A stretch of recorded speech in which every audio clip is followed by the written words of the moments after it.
할렐루야. 우리 옆에 있는 분들과 인사하겠습니다. 할렐루야. 반갑습니다. 오늘 주신 하나님의 말씀은 마태복음 11장 2절부터 19절 말씀이 되겠습니다. 마태복음 11장 2절부터 19절까지 우리 함께 봉독하겠습니다. 요한이 옥에서 그리스도의 하신 일을 듣고 제자들을 보내어 예수께 여짜오되 오실 그이가 당신이 오니까 우리가 다른 일을 기다리오리이까?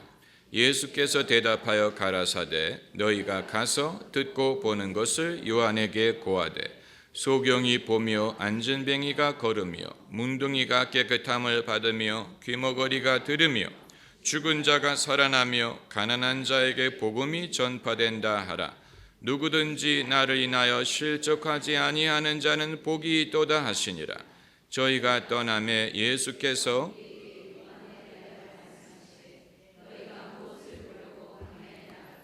바람에 흔들리는 갈대냐? 그러면 너희가 무엇을 보려고 나갔더냐? 부드러운 옷 입은 사람이냐? 부드러운 옷을 입은 자들은 왕궁에 있느니라. 그러면 너희가 어찌하여 나갔더냐? 선지자를 보려더냐? 옳다, 내가 너희에게 이르노니 선지자보다도 나은 자니라. 기록된 바 보라, 내가 내 사자를 내 앞에 보내노니 저가 내 길을 내 앞에 예비하리라 하신 것이 이 사람에 대한 말씀이니라. 내가 진실로 너희에게 말하노니 이 자가 낳은 여자 중에 세례 요한보다 큰 이가 일어남이 없도다. 그러나 천국에서는 극히 작은 자라도 저보다 크니라. 세례 요한의 때부터 지금까지 천국은 침노를 당하나니 침노하는 자는 빼앗느니라.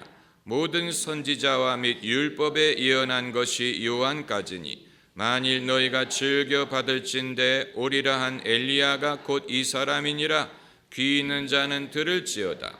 이 세대를 무엇으로 비유할꼬? 비유컨대 아이들이 장터에 앉아 제 동물을 불러 가로되 너희가 너희를 향하여 피리를 불어도 너희가 춤추지 않고 우리가 애곡하여도 너희가 가슴을 치지 아니하였다 함과 같도다.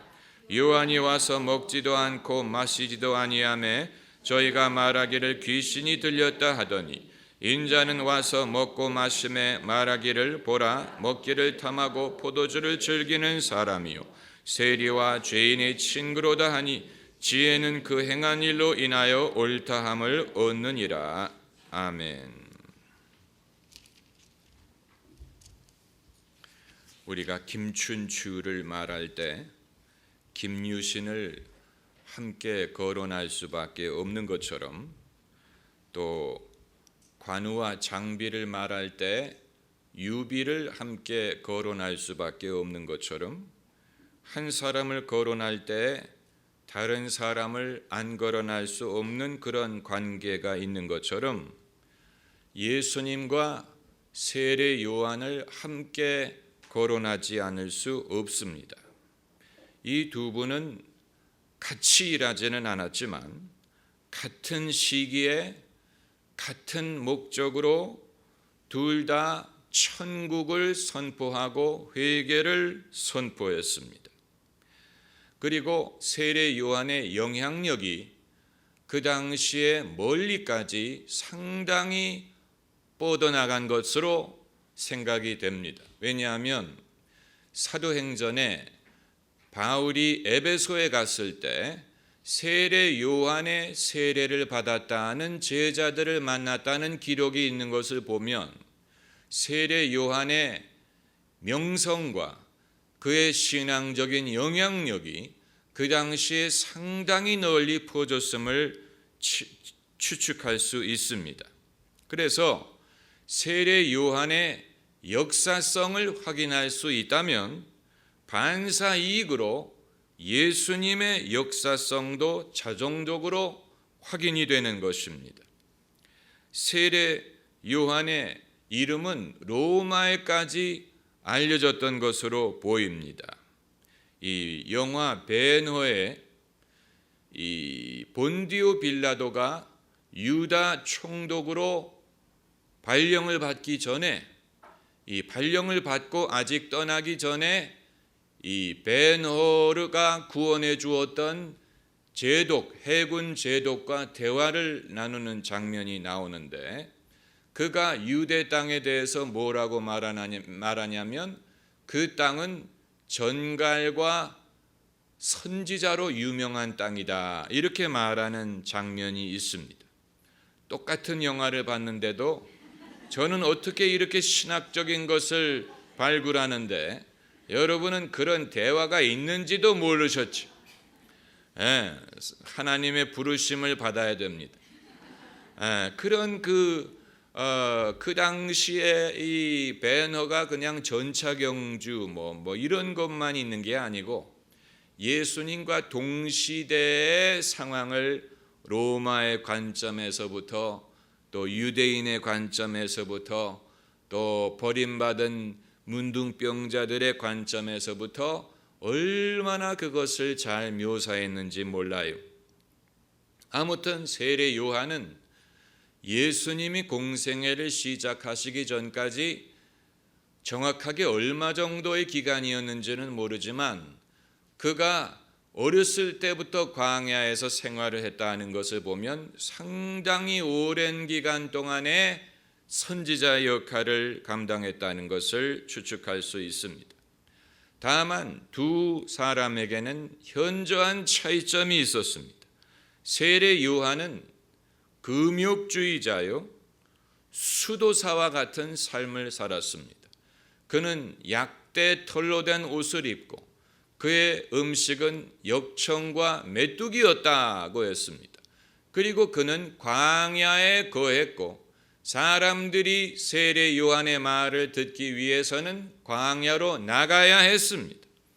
하지만 예수님은 40일 금식하셨을 때를 제외하고는 광야에 거하시지 않고 사람들이 사는 곳에 찾아가시고 그들과 함께 대화하시고 식사하시고 그리고 함께 식사 테이블에 앉는 것이 마치 천국의 잔치와 같은 기쁨을 누리셨습니다. 그래서 사람들이 예수님을 음식을 탐하고 포도주를 탐하는 자다, 또 죄인과 세리의 친구다라고 볼 정도로 예수님은 사람들과 어울리는 것을 즐기시고 사람들이 있는 곳, 죄인들이 있는 곳을 찾아가셨습니다. 세례 요한의 말을 들으려면 광야로 나가야 했지만 예수님은 사람들이 있는 곳을 찾아오셨어요. 이것이 기독교의 차이점입니다. 기독교는 복음이 있는 곳을 사람들이 찾아오게 하는 것이 아니고 사람들이 있는 곳으로 복음을 들고 찾아가는 것입니다. 그래서 예수님 말씀에 온 천하를 다니며 만민에게 복음을 전파하라고 말씀하신 것입니다. 땅 끝까지 이르러 내 증인이 되리라. 사람들이 복음 믿는 곳에 찾아올 수 없고 찾아오려고 하지 않기 때문에 복음을 들고 그들이 있는 곳으로 찾아가야 됩니다. 그들과 함께 앉아서 대화하고 사귀고 그들의 말을 듣고 그들을 향한 하나님의 사랑을 전해줘야 되는 것입니다. 똑같은 신앙이라도 신앙을 실천하는 방법은 다 같은 것이 아니에요. 우리가 바로 예수 그리스도를 믿는 것이 반드시 억제하고 또 금지하고 금욕주의적인 면만이 있는 것이 아니에요. 그것이 필요할 때가 있지만 항상 그래야 되는 것은 아닙니다. 우리가 다이어트를 해야 될 때가 있지만 평생 다이어트를 할 수는 없는 노릇입니다. 아마 평생 다이어트를 하는 마음으로 사는 사람이 있다면 그 사람은 제대로 먹지도 못하고 그렇다고 제대로 살을 빼지도 못하는 것입니다. 그렇기 때문에 평생 다이어트를 하는 마음으로 사는 것이죠. 다이어트가 성공적이라면 성공한 다음에는 다이어트를 할 필요가 없을 텐데 성공적이지 못하니까 살도 빼지 못하고 그렇다고 마음껏 먹지도 못하는 참 괴로운 인생이지요. 마찬가지로 경건함, 거룩함, 성령 충만함에 대하여 제대로 그것을 누리지 못하는 사람은 억제하고 절제하는 것도 제대로 하지 못하고 그렇다고 자기 마음대로 살지도 못하고 어정쩡한 그러한 상태에서 일평생 신앙생활을 할 수도 있는 것입니다. 여러분, 그것은 그렇게 즐거운 방법이 아니에요. 우리가 세례 요한처럼 때로는 이 멀리 떠나서 괴로움, 또 금식, 또 금욕, 이것이 우리의 신앙에 필요할 때가 있지만 그러나 항상 그렇게 살 수 있는 것이 아니고 항상 그렇게 살아야 되는 것도 아니고 예수 그리스도께서 하신 것처럼 가나의 혼인잔치에 포도주가 떨어졌을 때 물을 포도주로 바꾼 것처럼 인생에 기쁨이 떨어졌을 때 믿음으로 기쁨을 제공하고 기뻐할 만한 이유를 제공하고 함께 기뻐하고 함께 즐기고 하나님의 은혜를 나누고 함께 기뻐하는 것이 그것이 성령 충만한 삶이요 그것이 복된 삶인 줄로 믿습니다. 아주 중요한 것입니다. 예수 믿는 사람, 믿음이 좋은 사람, 성령 충만한 사람은 늘 얼굴이 쏙 들어가가지고 힘들고 괴롭고 억제하고 그런 괴로운 삶, 그것이 성령 충만한 삶이라고 생각하면 안 돼요. 그런 식으로 종교 생활하는 종교 많아요. 예수님은 40일 금식을 하셨지만 힌두교를 가면 60일, 그보다 더 오래 금식했다는 사람들이 있습니다. 제가 그들에게 묻고 싶은 것은 그래서 어쨌다는 얘기냐는 거예요. 그래서 어쨌다는 것이냐? 그래서 당신이 더 천국에 가까워졌느냐? 더 하나님을 알게 됐느냐? 더 의로워졌느냐? 아니에요. 오로지 그들은 육신을 괴롭게 하는 것 그 자체에 경건함이 있다고 생각해서 그렇게 하는 것이지 아무리 몸을 괴롭게 한다고 한들 그것이 우리를 하나님과 가깝게 하지 못합니다. 육체의 연습은 약간의 유익이 있으나 경건은 범사에 유익하다고 했습니다. 참된 경건은 자기를 지켜 세상에 물들지 않고 고아와 과부를 돌보고 그리고 기뻐하고 사랑하고 범사에 감사하고 하나님과 동행하고 하나님을 사랑하고 하나님의 사랑을 누리고 그 사랑을 나누고 이것이 참된 경건이요 성령 충만한 삶인 것입니다. 그리고 예수님과 세례 요한의 가장 큰 차이점은 요한은 천국에 대해서 말을 했을 뿐이지만 예수님은 천국을 사람들이 경험하도록 하셨다는 사실이에요. 세례 요한은 천국이 가까웠느니라고만 말했지만 예수님은 내가 성령에 힘입어 귀신을 쫓아내는 것이면 천국이 이미 너희에게 임하였느니라. 이미 임하는 천국을 경험하게 하셨어요.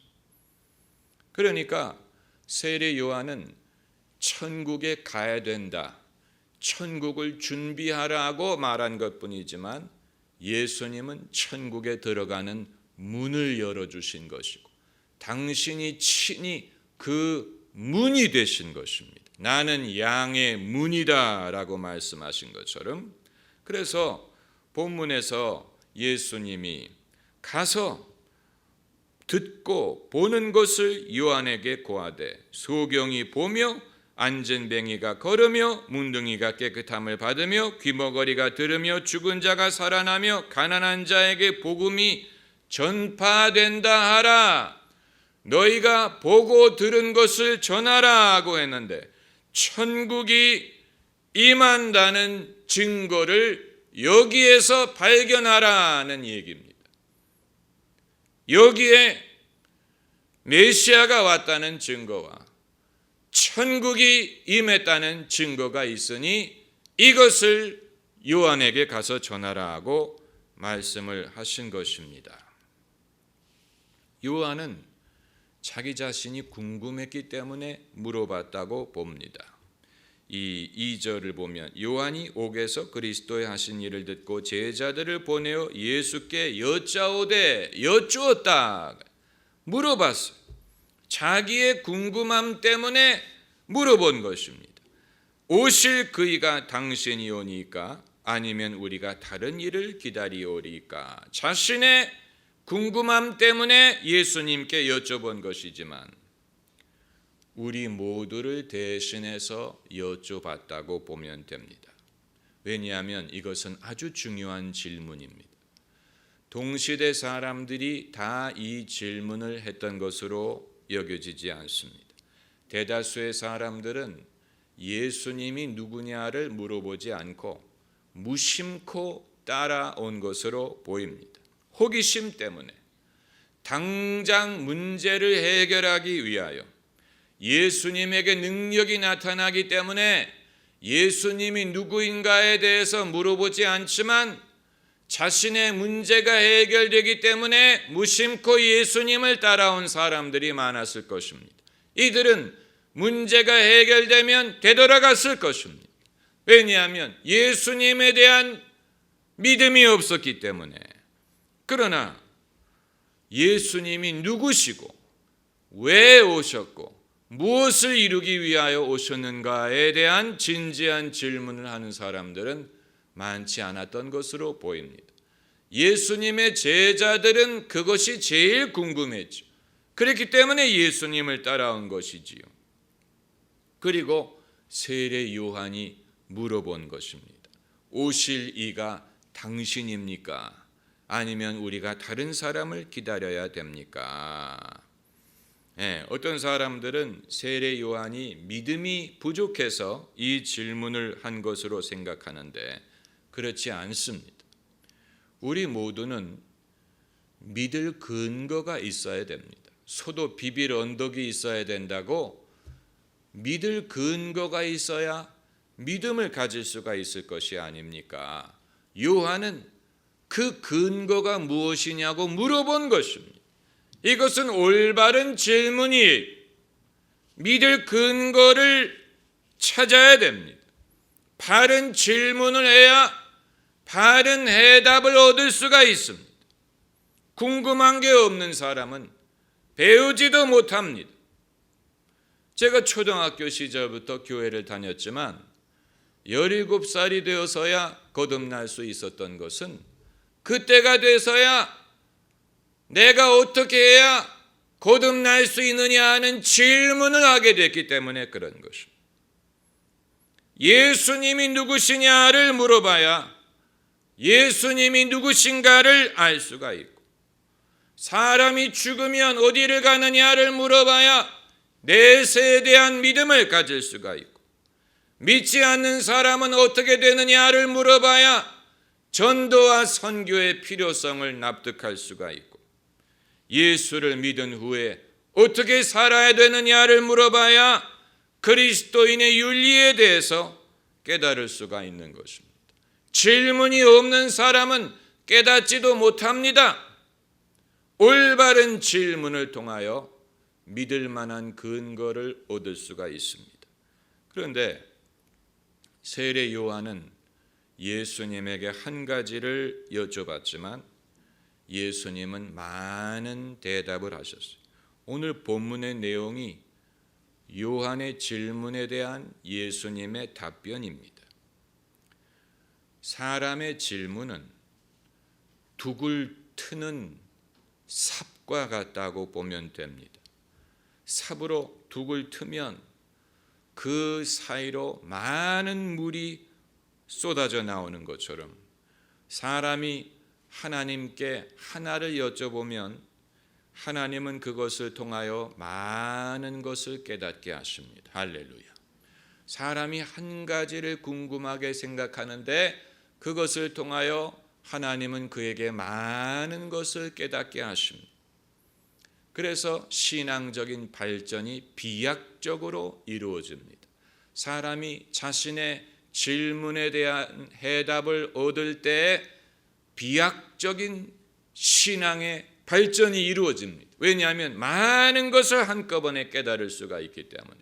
하나님은 그런 분이, 사람은 하나님께 하나를 구하지만 하나님은 그 사람에게 많은 것을 주십니다. 사람은 하나를 구해요. 병이 낫게 해달라, 무슨 문제가 해결되게 해달라, 하나를 구하지만 하나님은 그에게 베푸실 때 많은 것을 주십니다. 솔로몬은 지혜 하나를 구했지만 하나님은 그가 구하지 않은 부귀와 영광과 장수함을 아울러 주신 것과 마찬가지. 하나님의 나라와 의를 구하는 사람에게는 이 모든 것을 더해 주신다라고 했어요. 그렇기 때문에 하나님은 주시는 분이, 하나님은 우리에게 무엇을 받기 위하여 우리를 부르신 게 아니고 우리에게 주기 위하여 부르신 분. 하나님은 주시는 분이 독생자를 주시고 영생을 주시고 성령을 주시고 좋은 것을 주십니다. 할렐루야. 그리고 한 사람이 예수님께 나아가지만 구원은 여러 사람에게 임합니다. 빌립보의 간수에게 주 예수를 믿어라, 그리하면 너와 내 집이 구원을 얻으리라고 말씀한 것과 마찬가지. 한 사람이 예수님께 나가는 것 같지만 여러 사람에게 구원이 임합니다. 베드로가 예수님의 제자가 됐더니 예수님이 베드로의 병든 장모까지 구원하신 것과 마찬가지. 요셉 한 사람이 총리 대신이 됐더니 온 집안이 구원을 얻은 것과 마찬가지입니다. 누룩이 작은 양이지만 큰 반죽 덩어리를 부풀게 하는 것처럼 믿음은 이와 같이 역사합니다. 믿음이 작은 것 같지만 큰 결과를 이루는 것입니다. 그러므로 우리는 방향을 잘 잡아야 됩니다.